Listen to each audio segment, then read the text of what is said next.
nó nó cũ ở cho nên một sai không câu nữa ta xuyên tôi lọ na chè tôi na tà đi nào tôi chè luôn rồi nè bây giờ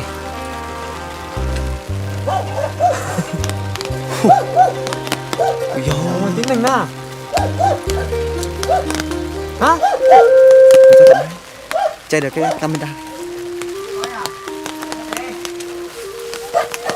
ok đúng rồi không có để à ơi lọ na không có nhất tí nó không ăn chuối là đây nhất tí này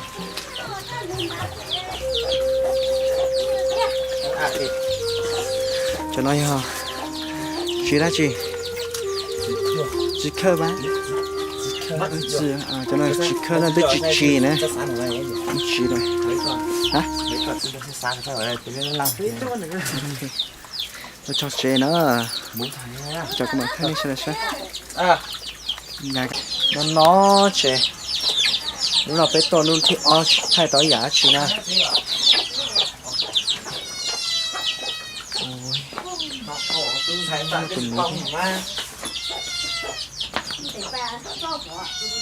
em mua tiền nào vậy hả ngủ ok ta xin nó tôi cho tụi một xe nè tụi một nhắc về nó muốn cho mình thả nè ấy tụi một cái nó bê hơi chàng và đó nó cắn không có nó bê hơi chàng con bê hơi bằng coi giờ xảy món gì xảy món lý coi xuống nó mà bây giờ xong có sang xong có bao cần đó là có tiền vào trả lời hồi nãy có ý có vào dùng Facebook dùng sang của nó chỉ dùng có từ Facebook hồi chàng con thấy được chưa vào rồi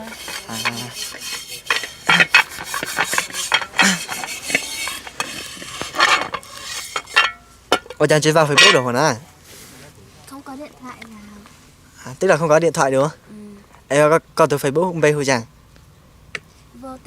vô tình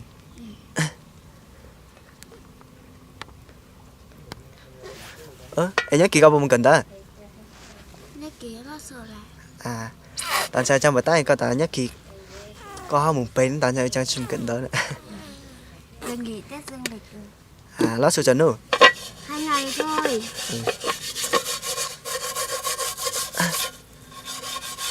đây về nó phải làm biết được nó là mấy tôi về nó tao ăn luôn chủ sáng còn lo lên nha cơ là trên nó có đường đâu về ấy ta xem về nó chân nó chẳng hạn chế à ấy có lúc về chả ná bằng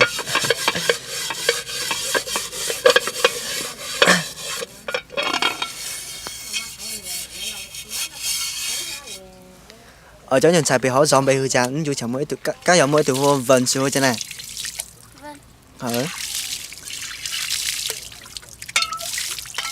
mới được bánh thế là nhiều dễ trở lại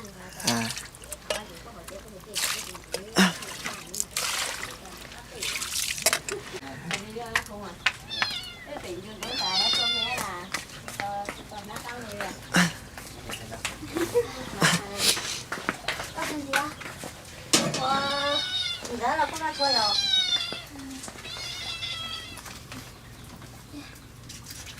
người ta vô tao ăn gì mất của tao ở tí đã không may mới về không may thì nó đang cưới qua anh no thì chẳng hỏi năm hả nó này thôi bỏ cưới đi mày không thế hai thằng mày ở đây tao có gì không ra cùng nhau ra về phải cùng nhau về nhát tao mà no thế cứ ta kia mà mong rất là no có rất là no ta nhớ kia mong lý là tôi nói ta thấy xây xuống mong nhà mong lý tôi nói nãy giờ ứng thấy ứng quay rồi phía xa chăng à tôi sẽ gặp với Phật chân đi nè ô phao gì đi đâu làm gì cái số Ô, ấy cắt trái này. Sai tự kéo lại.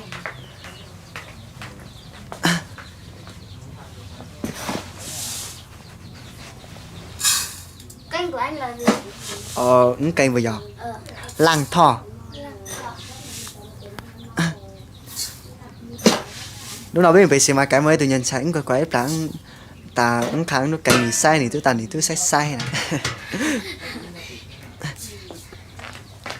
Nhưng mà giờ tôi ná sai là ở cái cành khác ạ.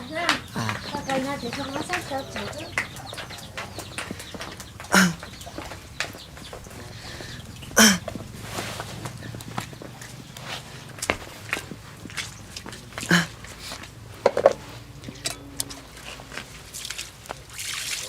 Hôm bây giờ nó cho tàu nhân vừa cho tàu nhân xài.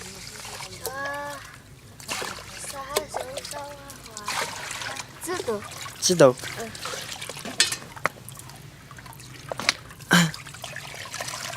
Bữa hồi tán không có tàng là mà.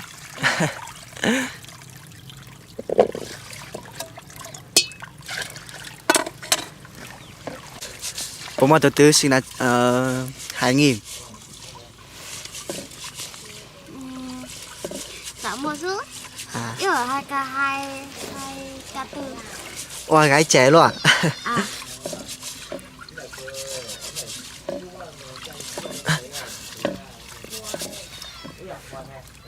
Lúc đó nhớ sẽ lấy cho mình thằng cá. Ừ.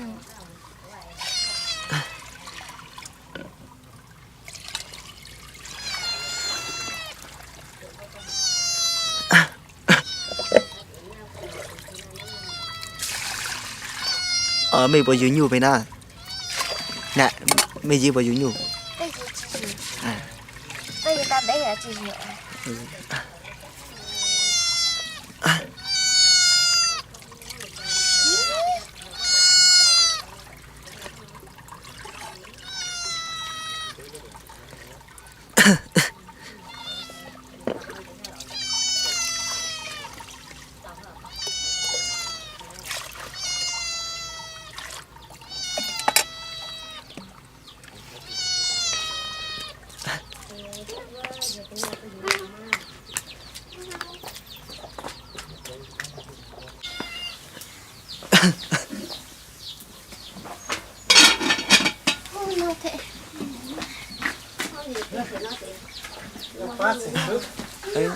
Thế giờ vô Giờ số nhưng mà là quá rồi hai cái nào tí tao mới nói hai à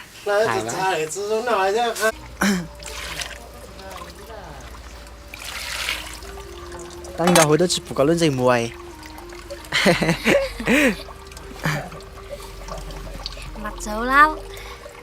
xinh mà tăng có câu vào tao được luôn Chứ sao? ha mà cho có tí lỗi từ nó đã tao mua tặng chỉ khá rồi Đang ăn chứ mua tao. chỉ mua tao lấy Tao mà. à thấu vào cái từ lâu đấy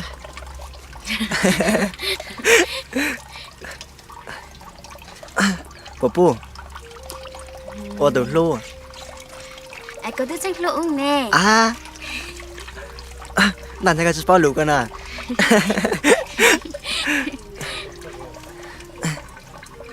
có phải diễn qua cái đường lối xạo cả Có thích sách lũ là ấy chỉ do bao lần lúc còn nó sẽ có phải diễn qua đường lối qua tờ lũ. sẽ có diễn có quán đường lối xạo Ở thằng thích tao mà. có quán đường lối này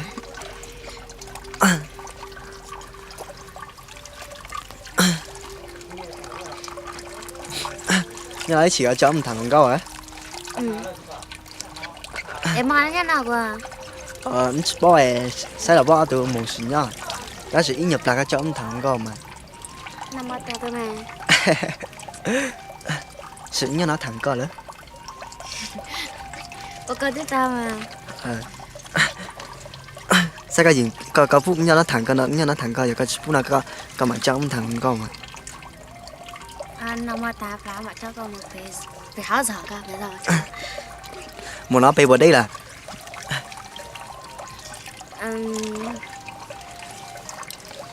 Chị chọn đấy á. Cả nồi dài dài bao mà. 被少个就像多二倍对，二十是倍giá là tăng trưởng多少都是很高了收啊。Nó có nhiều cái giống có bụi chè. Thảo hương hương rồi giờ qua hương từ giờ từ chỗ vào tổ mà.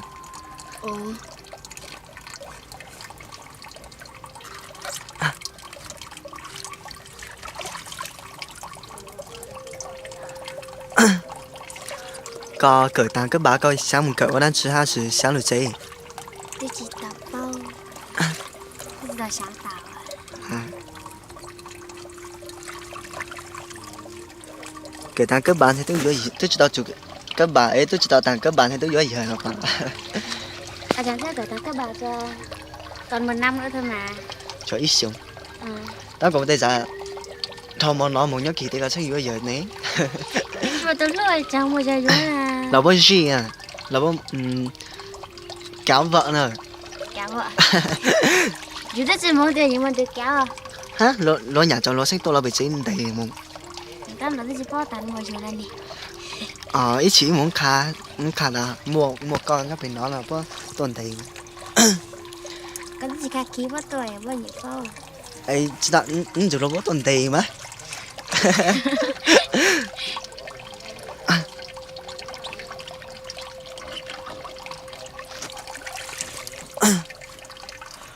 Bên một bên xì mà cái nó đôn nó là nó thì nó đôn làm bên ha. Xì ma cay nó cao hơn ở đây. Trên đấy thế nào nó lại hơn. Còn đám bên này thì nó lại thấp hơn này.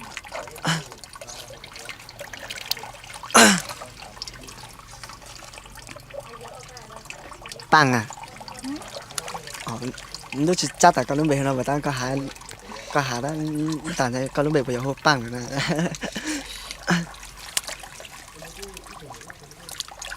Hôm nay giờ nó bỗng muốn thọ.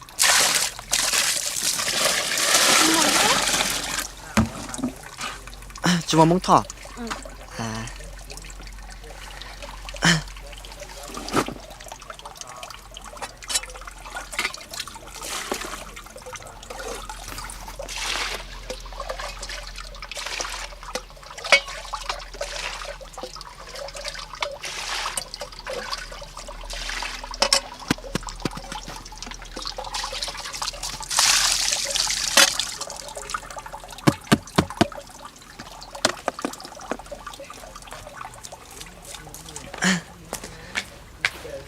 Về không? Những chỉ bỏ để giờ cha này. Anh nói giá rồi. Thôi. Hỏi ý kiến giờ xe như thế nào thì đồ bên đấy hết nha. Có một đăng ký chứ. Bằng à? Có một đăng ký rồi chứ. Nhưng mà dạ.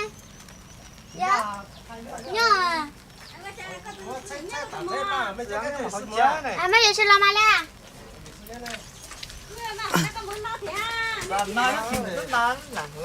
anh làm cái nào?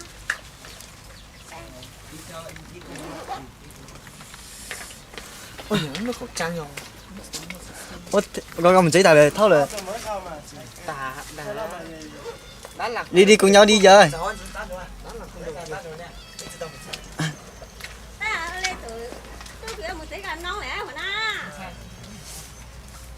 Nó cần gọi lên ta xin à? Cá nó cả? Nó hả? Nó. Trai nè ơi. Đúng. Cần như tốt cao mà như sát cần như tốt cao. Anh câu đi. Đi hai bữa con đi. Bạn nó chỉ con nhìn con nói chẳng như con từ lúc tại giờ như thằng con nó này. Cả cái gì hả nữa? Con à? Ta giờ nó nè cả. Anh biết chẳng mà từ lúc mà. Tao mua à? Tao mua à? Cái gì không? Biết ôm mình từ lúc nè. Có sát thì em biết chụp sát thì tôi có nếu ở tao mà coi. Sao mình? Bây giờ xưa vô. Mình tại nhà bếp mà. Biết nhà vậy thì mà. Đó là. Cái gì có biết từ lâu. Có đại có xin đi xa có uống được luôn mà chỉ xa. Có bây giờ sát rồi ha lạ. Xa có mình chỉ吃嘛. Giờ có tới một được luôn chỉ sáng giải quyết ở mình được luôn. Gì đâu mà tụi nó chúng bọn trò tỏ với kia. Ở bên nhà kia này. À. có chỉ tao mà được lúa tại bao hồn à ta mà được lúa mất sao xí có sao được lúa từ lúc mất trò có tao sáng mà được lúa chị tao ấy từ lúc hai mất trò chị tao sáng một sao nó sẽ cá cây ca biết cá chơi tàng cá nó tới lúc gì là sự soạn cá nó hay tao biết cá tặng cái là tới lúc gì có soạn giống nữa ừ à lại quá tại vì mình nó thiện rồi nó nhanh nhanh to nó đến tới nhà chị tao hả mẹ nữa thằng ấy tao gặp bự bây giờ ừ thằng mày tôi đấy tổ biết sao sợ ta chỉ sợ cái nào không có mà sợ có sợ được à nặng cũng sợ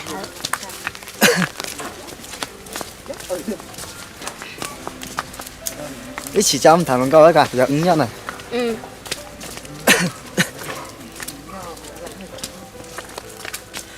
nó sử tụ cứ nữa cho tàng nữa cho ta như nhớ nữa trời mình gì mà nó khai phong tàu này tôi nó mát đấy à đi từ thôi đi chợ mà mông mà không sai đâu nè mà hết đi hồn à anh đuổi nhanh về đi cẩn thận ngã nha em không biết đâu đấy lùi nhanh hả lùi nhanh nè đuổi nhanh ngã em không biết đâu đấy nó có mà mông mà có nó cũng buồn xấu đi chậm thôi không có được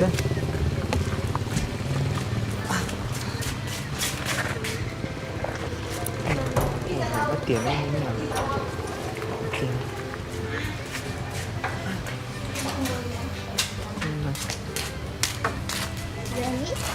còn nó một hết được